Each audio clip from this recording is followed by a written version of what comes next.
Hello and welcome to today's webinar, Community Health Workers, the Frontline of Effective Community-Based Care Models. Before we get started, I'd like to review a few housekeeping details. Today's webinar is being recorded, and an online archive of today's event will be available a few days after the session. If you have trouble seeing the slides at any time during the presentation, please press F5 to refresh your screen on a PC or Command R if you're using a Mac. You may ask a question at any time during the presentation by typing your question into the Q&A box located on the right side of your screen and pressing Enter. And finally, I'd like to remind you of AHIP's antitrust statement located in the link just below the slide viewer. We will, as always, comply with that statement. Among other things, the antitrust statement prohibits us from discussing competitively sensitive information. We are very fortunate to have with us today Dr. Chris Dodd, Susanna Dorantes, Cynthia Lee, Laura Saunders, and Scott Tornek. As Chief Medical Officer for MCARA Health, Dr. Chris Dodd has overall accountability and oversight of all clinical functions and leads the company's efforts to scale its national network of home-based advanced primary care medical care practices. Susanna joined MCARA in 2018 as a team member in their Community Health Worker program. She was promoted to manager in 2020, helping patients through the pandemic and guiding her team through a new way of outreach and remote support for patients. Cynthia has been a certified community health worker since 2014 and has been serving her community as homeless outreach worker and mental health case manager for 14 years. Her passion is helping individuals who are unable to help themselves or don't know how to access the resources they need. Since 2001, Laura has designed, facilitated, and delivered motivational interviewing and screening, intervention, and referral training to people who work in the fields of healthcare, human services, public health, and criminal justice. And finally, Scott is the Chief Strategy Officer of Penn Medicine's Center for Community Health Workers, a national center of excellence for CHW research, patient care, and dissemination. At this time, I'd like to turn the floor over to our speakers. All right, great. Thank you, Camille. Go ahead and advance the slide here. So a warm welcome to all of our attendees. Thank you so much for taking the time to be with us and to our panelists. This is a really dynamic group of individuals, and I'm really excited for our conversation today. But before we launch into that, I wanted to just share our collective, deep appreciation to AHIP for the opportunity to discuss this incredibly important topic. AHIP does such important work, and in partnership with its members has and continues to make such a big impact in the health of our communities, particularly during these unprecedented times. So just wanted to share that huge thanks. So, social and behavioral barriers to good health are a well-documented challenge that vulnerable Medicare and Medicaid populations face as they seek to live their healthiest life possible. It's well accepted that these barriers lead to poor health outcomes and significantly higher utilization of higher levels of care. So as a result, these barriers have a direct human impact, but also have a direct bottom line impact to health plans and to costs for healthcare delivery across the country. Deploying community health workers as frontline care is a way to really break down those social and behavioral barriers through the creation of trusting relationships between members and their care team. Because CHWs live in the communities where members live and are typically the first line of care in the member's home, they are very well positioned to address those social and behavioral determinants of health, which we all know now are a larger driver of health outcomes than the traditional delivery of healthcare services. I have to admit that I am incredibly biased towards the community health worker role because I had the good fortune of completing training as a community health worker while living and working in Central America, all before I completed medical school. So it was there in Nicaragua and also around the world in places like India, Mozambique, Peru, Haiti, that I have been able to see the power of the CHW role to deliver care, to create healthier communities. Truly, we believe the community health worker is a key human resource in the fight for greater health equity. So the first topic that I want to focus in on is that many in the audience, if not all, are familiar with the community health worker role, but that CHW role can mean different things to different people. And so what I'd like to do is talk a little bit about the history of the CHW role globally, then describe how we think of the role at MCARA Health, and then I'll ask Scott to speak about how the Penn Center envisions that role. So generally speaking, CHWs come from the community in which they live. They're seen as natural helpers by their fellow community members. They're of all ages. They're usually literate, but have a widely varying level of formal education. Both men and women and adolescents serve in this role. And in terms of the function of the role, they're usually working as a formal or informal member of their local healthcare system. They perform direct outreach, health promotion, and education. They also, in some instances, are delivering curative services. Nomenclature. CHWs go by a lot of pseudonyms around the world, and I thought I'd just name a few. In the Navajo Nation, in the U.S. Southwest, they're called community health representatives. In Mozambique, I've had the chance to work with CHWs who are serving patients living with HIV. They're called activistas. In Rajasthan, India, CHWs are called ASHAs, or accredited social health activists. In Cambodia, I've had the chance to see community health workers supporting patients living with diabetes, and they're called peer educators.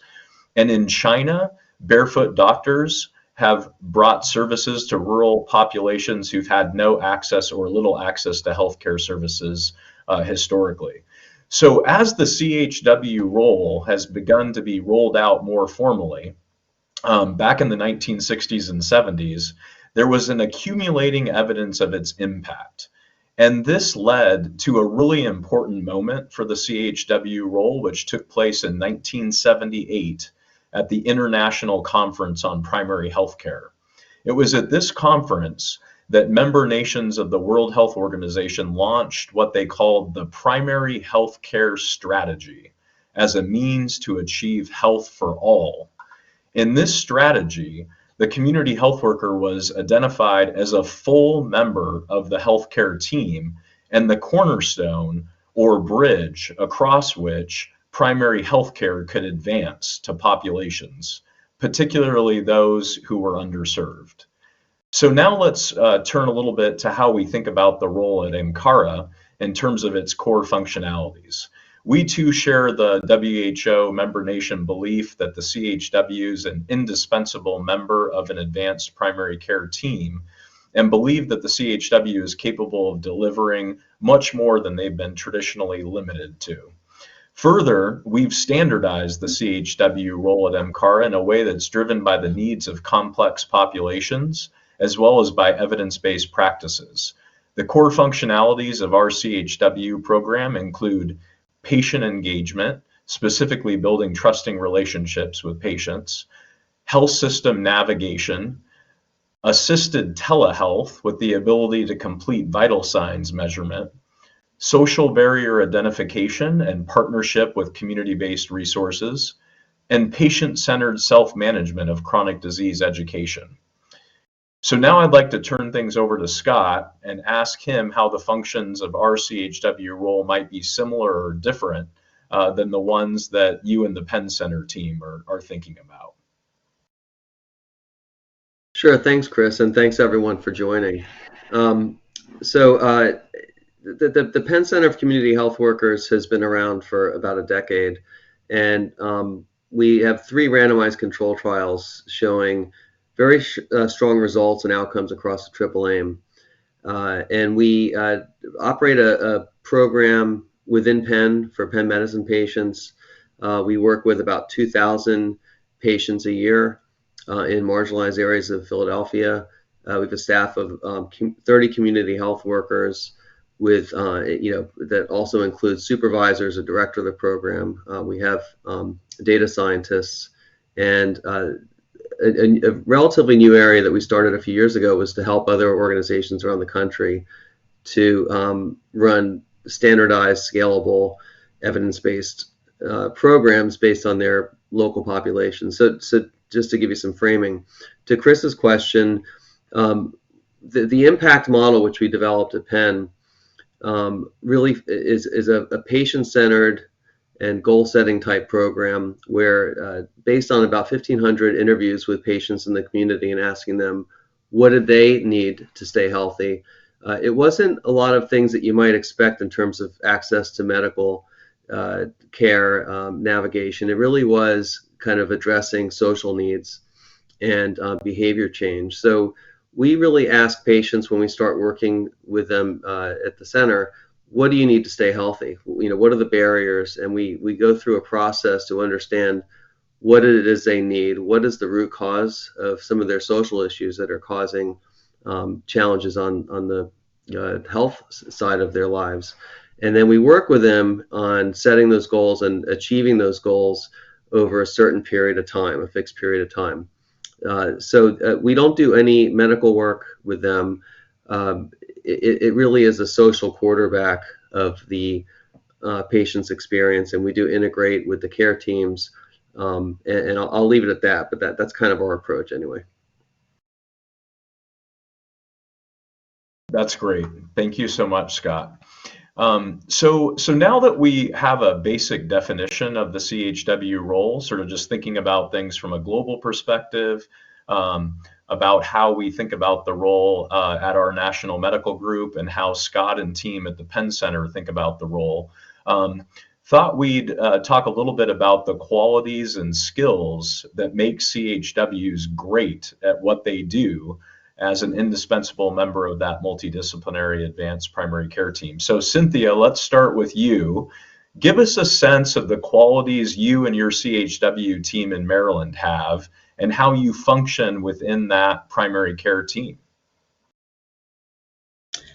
Well, how we function is we go out into the community after the nurse practitioners go and see the patients, and then the work begins with the community health workers where we come into the homes of the patients to help them with anything that they may need, whether it's getting medication, getting some assistance with medications, whether it's assisting them with getting transportation to get back and forth to their appointments, pretty much anything that they need to stay healthy in the community. Fabulous, Cynthia. Yeah, thank you so much. Susie, so you lead a team of CHWs out in the Phoenix area in Arizona. Thanks for sharing your perspective here. Yes, so our team out here, what we do is we really just serve as that link between the patients and any sort of, local health and social service program. So that could be, like to Cynthia's point, transportation, or helping our patients with scheduling specialist appointments, or if they're needing food assistance, it's really looking at all the different social aspects of the patients that are creating barriers to their health. And working with their care team, their nurse practitioners, nurses, to really come up with a plan to help this patient with getting the tools and resources that they need to improve their health. Fabulous. All right, thank you, Susie. So given what we've just heard, it's the value of the CHW in driving better health outcomes seems super intuitive, and for those of us who have had the opportunity to do this work personally as CHWs themselves, or to work as part of a team where CHWs are a core part, it is intuitive and obvious. But what is the true value?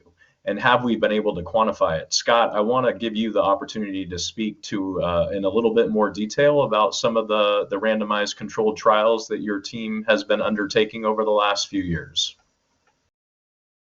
Sure, thanks, Chris.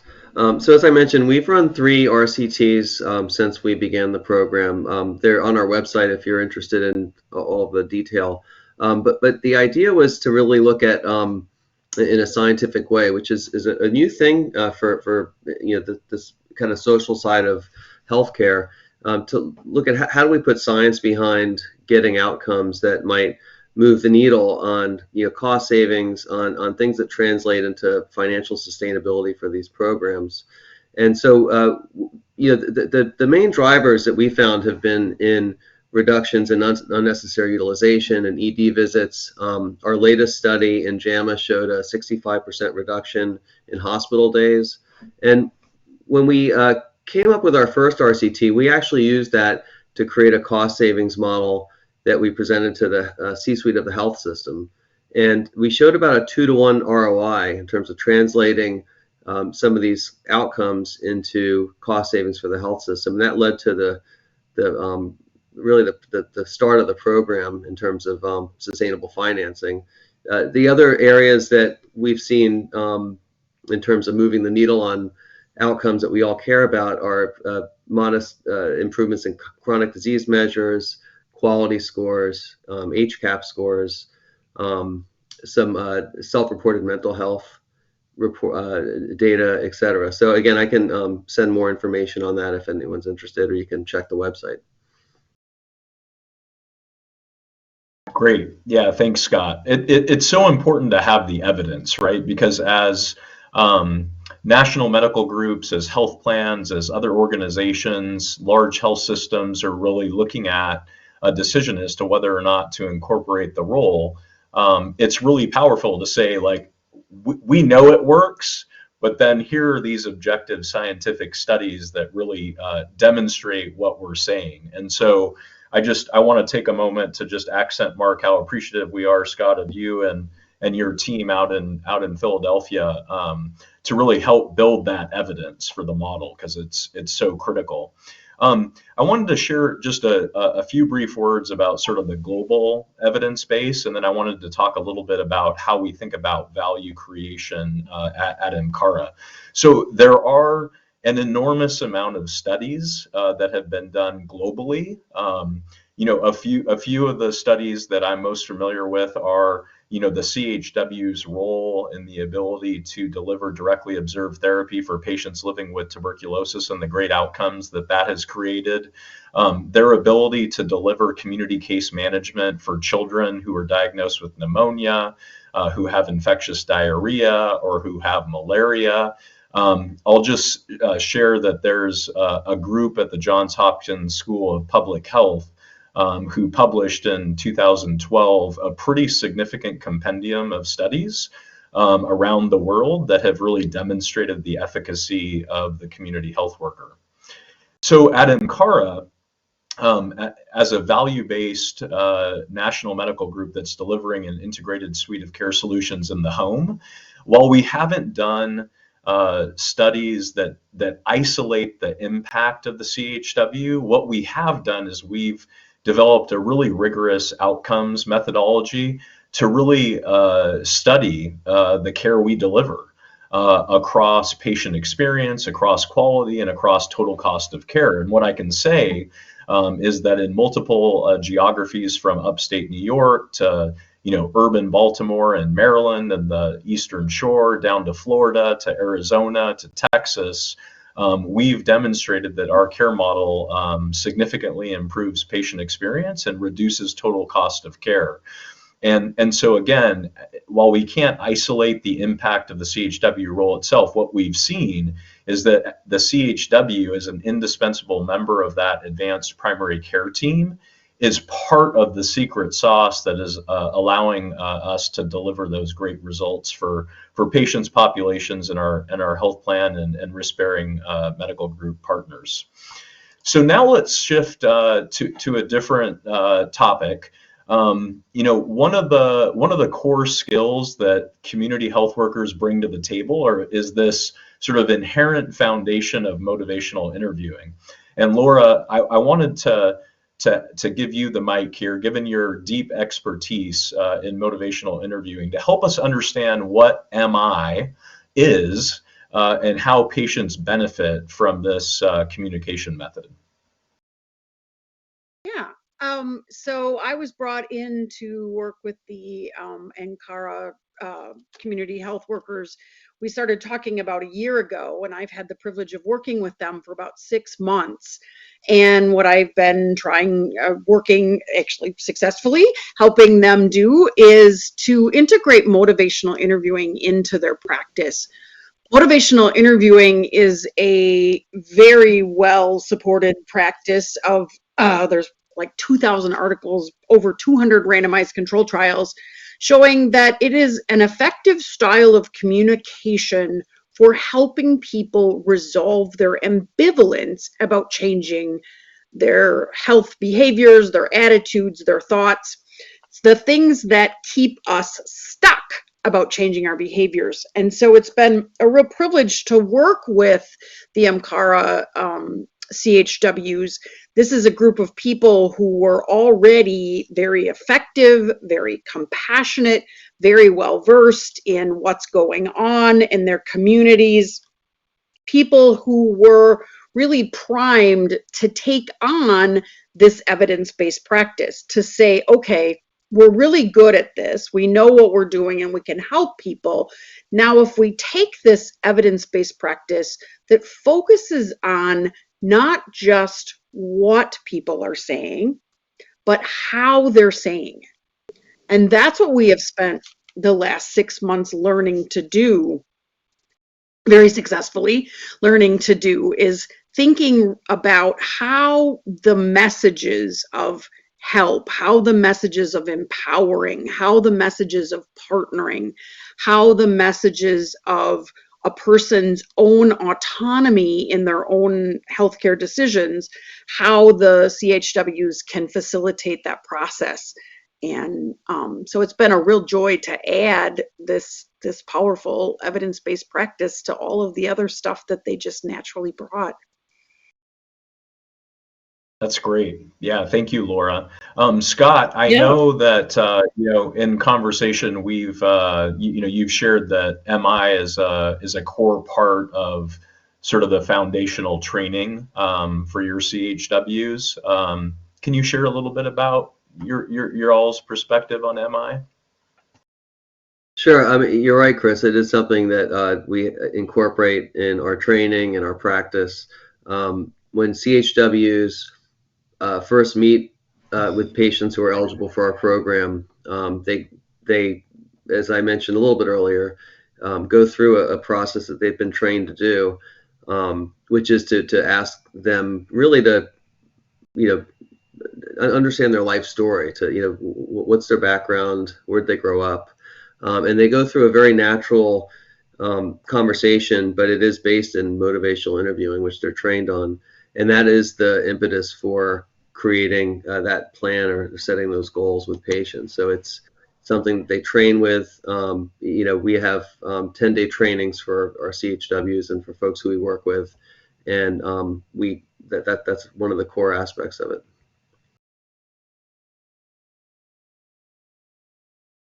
That's great. Thanks, Scott. Yeah, no, thanks, Scott and Laura, and just can't accent enough how important that MI training is as a core sort of foundation of the toolkit.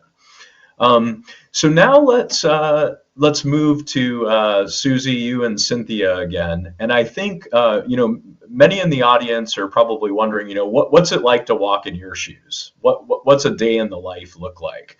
And can't think of any better way to have them understand that through sort of a real life example of how your work as a CHW made a difference in a patient's life. So Susie, let's start with you, and then we'll go to Cynthia. Thank you.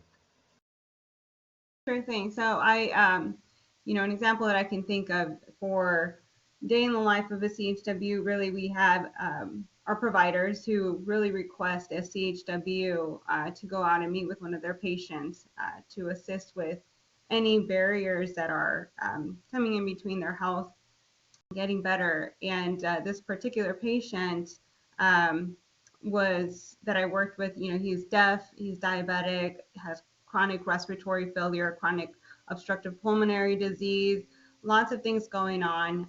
His main support system was his wife, and his wife was also deaf. They communicated by using American Sign Language, but they did really well with, reading lips, or, they were just used to writing notes to people in case, they didn't speak American Sign Language.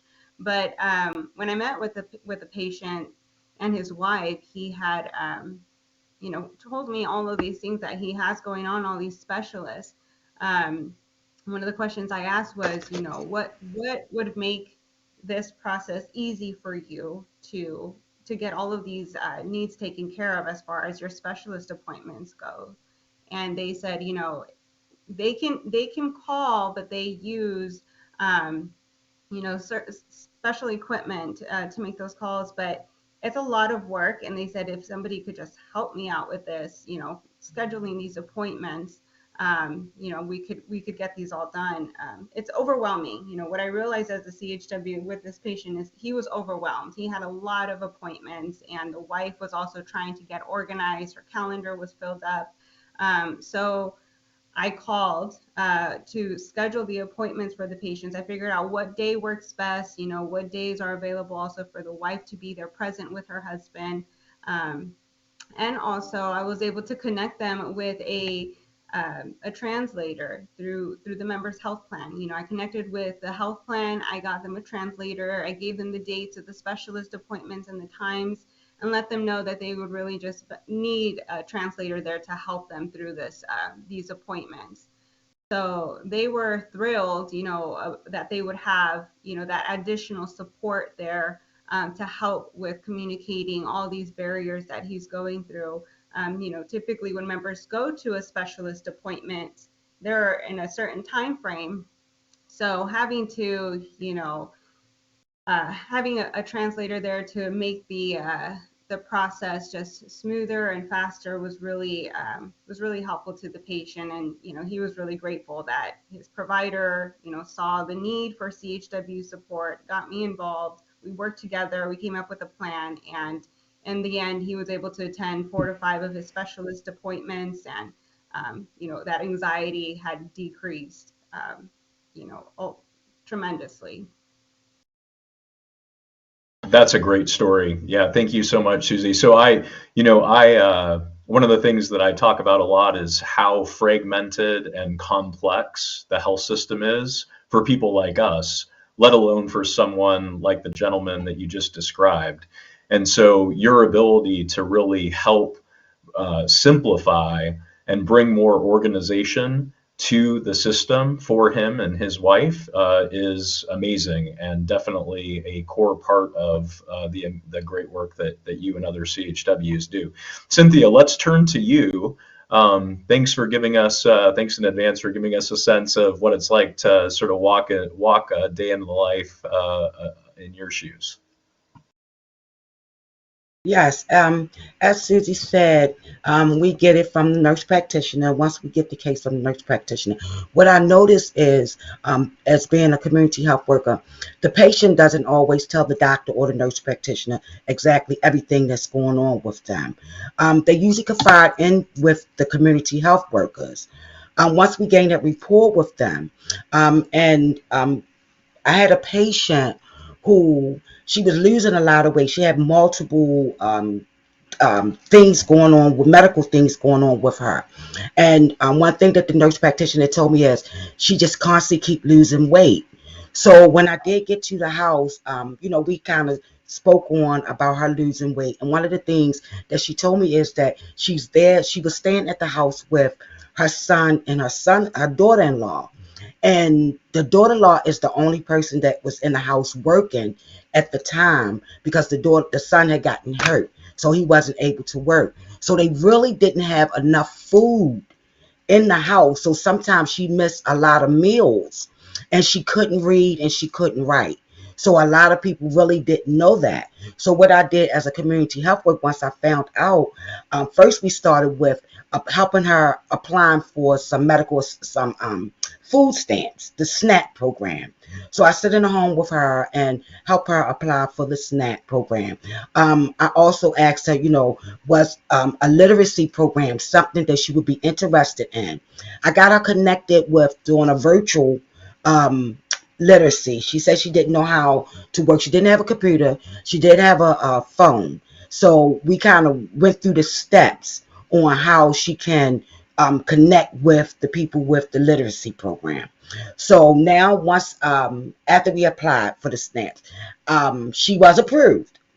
And she was also approved for some emergency stamps so that she can eat, so that she can get her strength, so that she can go back and forth to her doctor's appointments.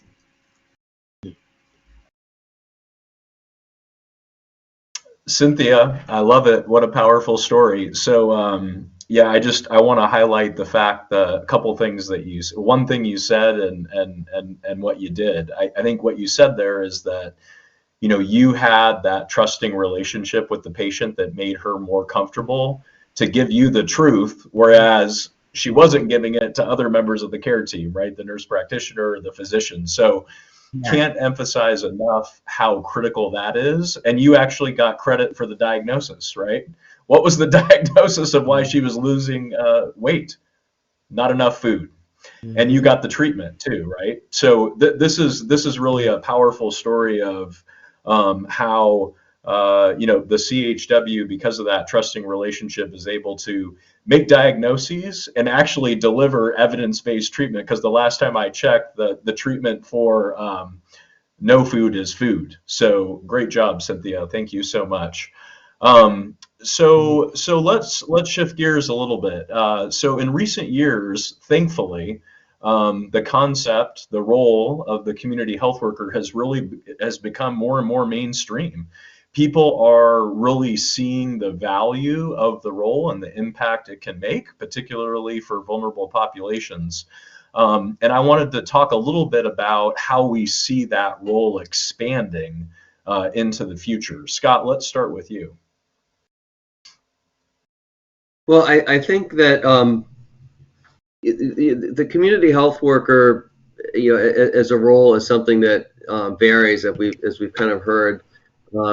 Not just in health systems, but in health plans who employ them, or CBOs, really anyone who is trying to address a social need. And I think we saw also in during the pandemic the kind of lack of public health infrastructure and the need for a lot of this work and that gap that exists. So I think the question is, how do we make the community health worker role more successful? Unfortunately, although they're more popular than ever right now, as you alluded to, Chris, in your introduction, they've been, this is not a new concept. The role's been around for well over 100 years all over the world. In the United States, when the ACA was passed, I think you saw another kind of boom cycle with the CHWs. But unfortunately, more of these programs are failing than not, and they're failing for predictable reasons, really, not just a lack of evidence, but also lack of standardization.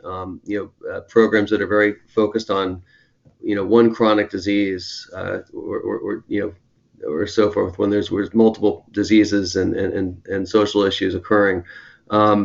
So these are challenges that we try to address and overcome. Financially, even in states where you can bill for a limited amount of services, it's not enough to pay for the program. It really doesn't reflect the value of the program. So I think there is a lot of potential for CMS to expand the role of the CHW, for Congress to better fund the role, and not just the CHWs, but the infrastructure around CHWs, the proper managers of the programs, et cetera. So I think there's still a lot of work to be done. Yeah, well said, Scott. And I think in a big way, beyond the need for sort of the standardization of the role and the discipline that comes with that, you started to allude to the payment model. And I think That's been one of the big struggles, right? Is that there's no really truly sufficient sort of fee-for-service payment model to support the CHW role across the country. I think one of the shining lights that we can see is as more health systems and provider groups transition to value-based economics, where health plans are providing them a capitation or a per member per month fee, those health systems and medical groups can then determine how they want to spend the money to keep their population healthy home and out of the hospital. And as we've been given that privilege by our health plan partners, we have made it a priority to use those resources to increase the number of CHWs on our team, and in fact, just leading to create an army of community health workers across our national medical group as we deliver care for vulnerable populations. So Susie, I wanted to shift to you and give you a chance to talk a little bit about what it means to you to expand the role of the CHW. To me, I think, obviously, I think it's important. The program does so much. It adds so much value to any sort of healthcare organization. And again, we see this by all the evidence of, the decrease in, our goal is a decrease in hospitalization visits, improving the members' health, all of these things that CHWs help with. The best way I would say to, continue these programs going is to continue having CHWs continue showing these evidences, and also, having the programs available. Kind of going back to the funds, a lot of the CHWs that I've spoken to in workshops and seminars that we've been invited to, the work, it's amazing. It's amazing work that all these CHW programs are doing out there, but they are all running on grants, and they're all part of nonprofit organizations. So, if the funds aren't available, the grants aren't available, there's no CHW program, which is sad. So I think if we continue showing the work, I think, like Scott said, we still have a lot of work to do. And I think, showing this work through our program as much as we can, I think we could really make a difference and have CHW programs all around available. Thanks, Susie. Cynthia, is there anything you'd add? Yes, I would like to say, it is a great deal with the community health workers working with a nurse practitioner or a health provider, any type of health provider, because they see them, and as I said before, they don't tell them everything. They confide in the community health workers, and then once we get into the homes, and then the work begins to try to start helping them get some of the ailments that they are having to correct them. Lovely. Thank you. Thank you, Cynthia. Laura, would you add anything? Yeah, I mean, it's that relationship that Susanna and Cynthia are talking about that is really important when you're trying to help people make big changes in their behaviors, thoughts, and attitudes, right? The things that are holding them back from being the healthiest they can be, and being able to trust people, like Cynthia mentioned, and being able to talk about, I'm not taking my meds because I'm not able to quit smoking, because I'm drinking or drugging, because, and knowing that you are going to be accepted by this person who's been there and then, been a great help to you so far is really an important part.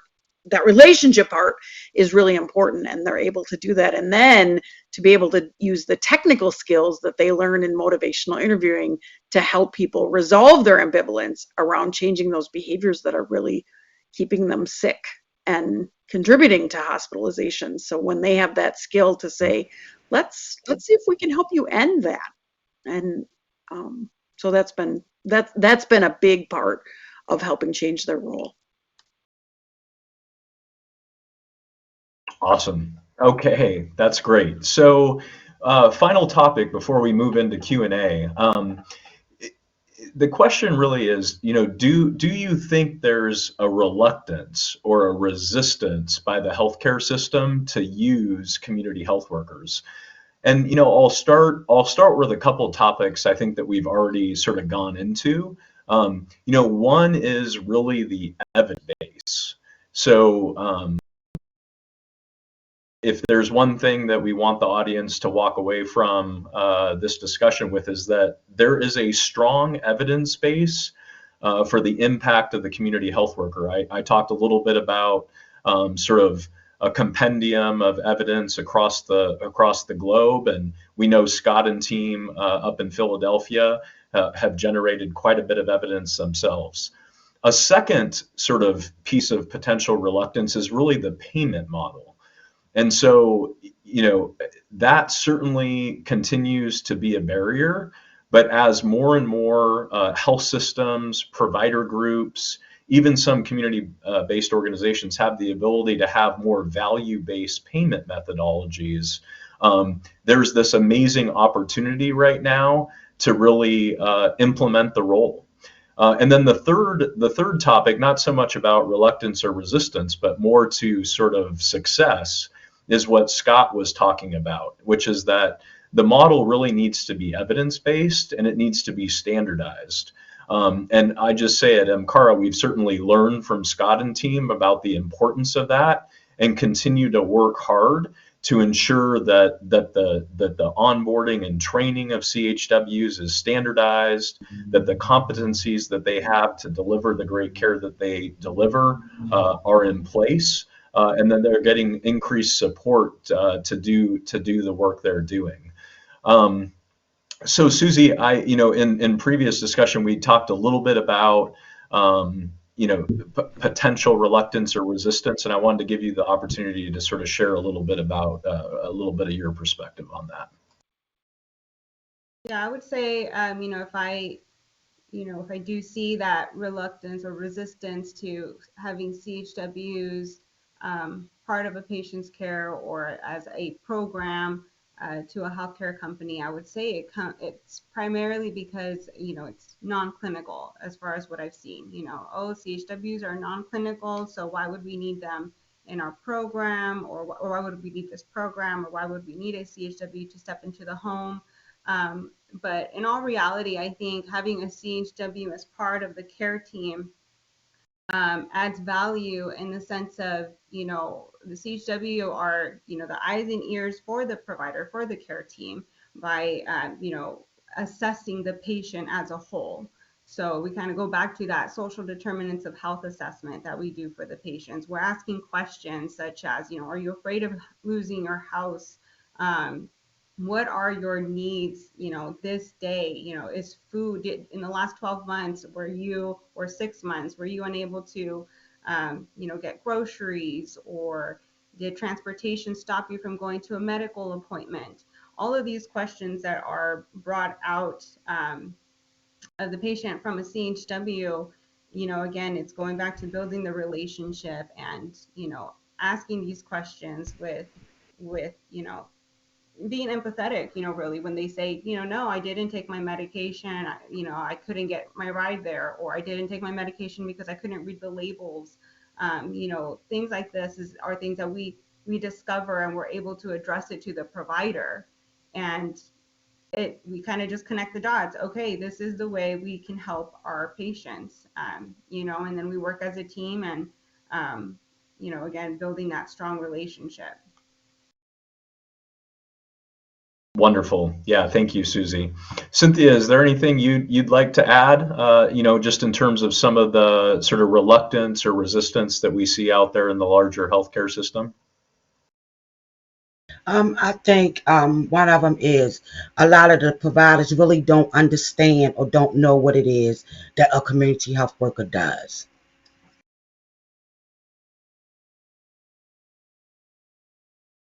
Yep. Yeah, no, I think you're right, Cynthia, and I'm really again happy that we've had this opportunity to have a discussion about the CHW role and the incredible impact it has in individual and community health.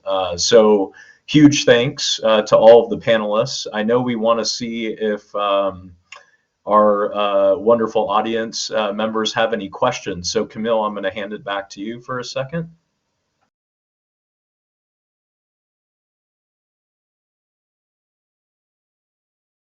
Camille Thank might you. be on At this mute. time, we're happy to address some questions that came in. Sorry, during the presentation. The first question is, do you think there's a certain reluctance or resistance by the healthcare system to use community health workers? If so, what are the reasons for this reluctance? The good news is, Camille, we already answered that question. So we've got that one handled. My apologies. I think I grabbed that one from the question list, but let's go on to the next question.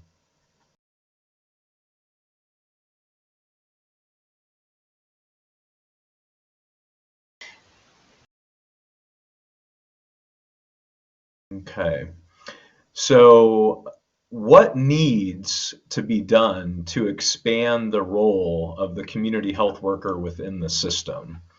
So for that question, why don't we go to Susie? Can you think about any specific actions that can be taken to help expand the role within the system?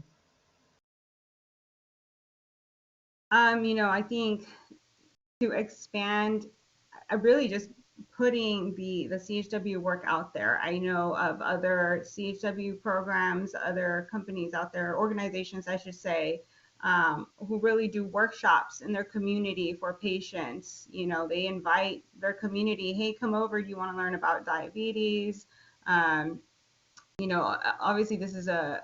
it's focused to different populations. So I think knowing the population target that you're going to and knowing how to do outreach to them to provide them with the services that they need to improve their health is important.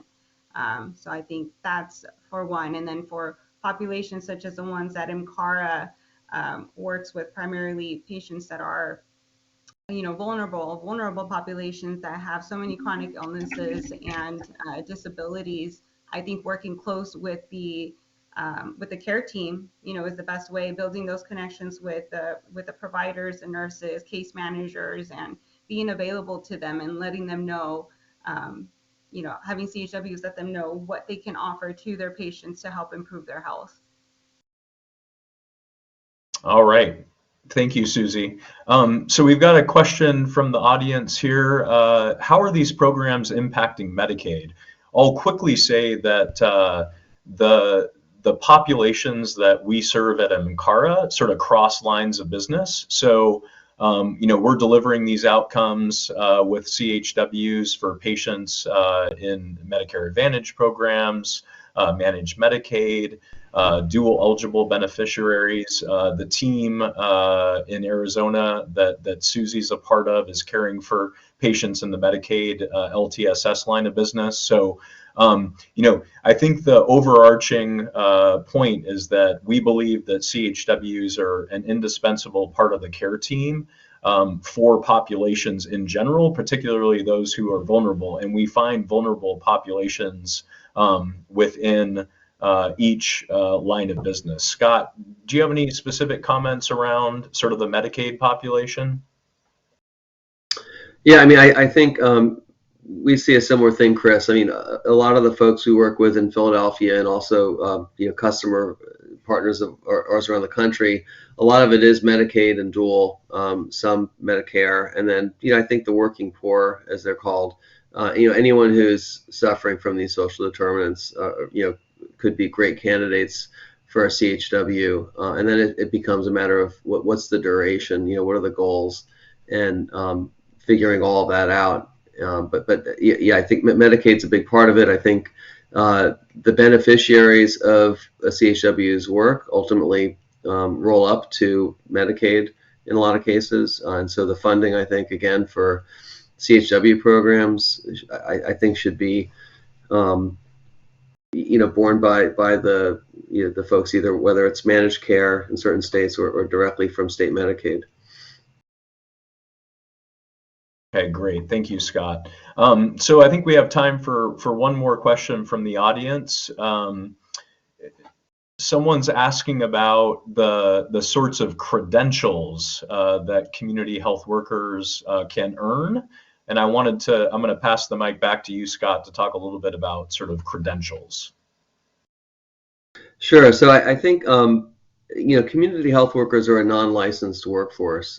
Certain states do have certification programs, but I think that from our perspective, the larger question is what is the program level, whether it's certification or just criteria for a successful program. So when we, I think that there's still a lot to be said about this and researched about this in terms of how do we make sure that programs, not just individuals, have some kind of either certification or guidelines for doing really good work and making sure that it's effective. When I mention programmatic level criteria, I'm talking about, again, support of the CHWs with the proper infrastructure, evidence base, supervisors. These are all things that will ultimately make a successful CHW and CHW program.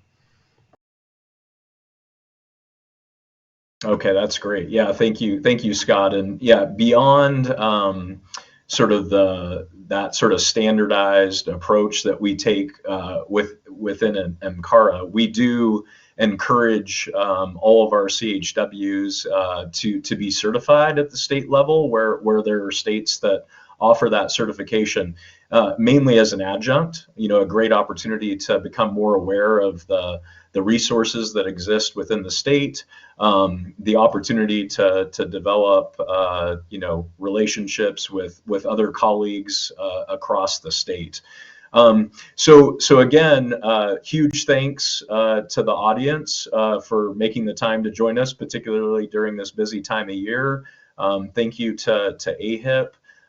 And a huge thanks to our panelists. Thank you, Scott, for all the amazing work you and your team continue to do up at the Penn Center for CHWs in Philadelphia. Laura, it's always lovely and a true privilege to have an MI expert on the panel, and all the work that you do to train and empower CHWs to deliver better care for their patients. And then as importantly, and I'll say most importantly, Susie, to you and Cynthia for taking the time to join us. It's a real pleasure to have real life CHWs tell their story and give us a really powerful example of what it's like to live in your shoes. So huge thanks to everybody. Happy holidays. I'll pass it back to you, Camille. Thank you so much to all of our speakers for that great presentation and for sharing your thoughts. Thank you to our audience for participating in today's webinar. That concludes today's presentation. Thank you again and enjoy the rest of your day.